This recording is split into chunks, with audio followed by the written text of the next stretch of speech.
Herbs offer us many lessons, one of which is to make herbal preparations ahead of time when you don't need them so that they're ready when you do. I learned firsthand and witnessed it in so many of my students that we don't make our best blends when we're stressed. Whether you as the caretaker are feeling under the weather or your child is, being unwell takes a big mental and energetic toll.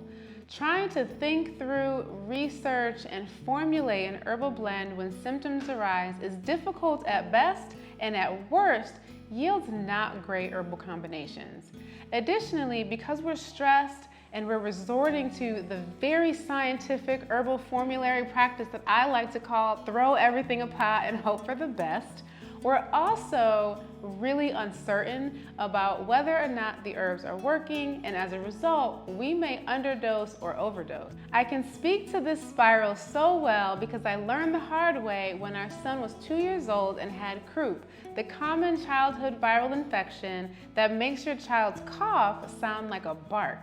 It was the middle of the night when the symptoms arose. He had a fever, then this crazy cough, then he started to panic from his own cough and his breathing became labored. And what am I doing? Googling and combing through books to figure out what to make instead of grabbing what I needed from our home apothecary.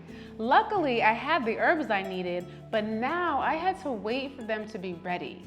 After that incident, I told myself, never again. It was way too stressful.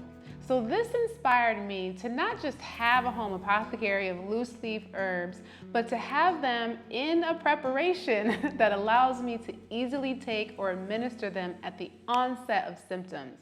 I make a daily infusion with loose leaf herbs, and that's an easy practice to maintain because it's not symptom or condition specific. I'm just supporting my well-being and the well-being of our family with our daily infusions. But when we need blends for infections, I prefer tinctures or syrups for several reasons. One, usually the dosage for acute situations requires more frequency and volume of herbs. Big caveat here though is not all herbs can be consumed in large quantities or for long periods of time. Two, when people don't feel well though, getting them to consume large amounts of liquids may be challenging. When you have babies who are still nursing, giving them large amounts of liquids interferes with their nutrition. And when you have small children who are out of the baby phase, they still may refuse to drink large amounts of liquids. We're seeing a theme here. Additionally, when people don't feel well, they're typically resting or in need of rest. So interrupting rest to give them more tea creates a tension because they do need both, the herbs in sufficient quantities and the sleep. So syrups and tinctures are concentrated and preserved, so you can give smaller quantities more frequently, and they can be made now and used later.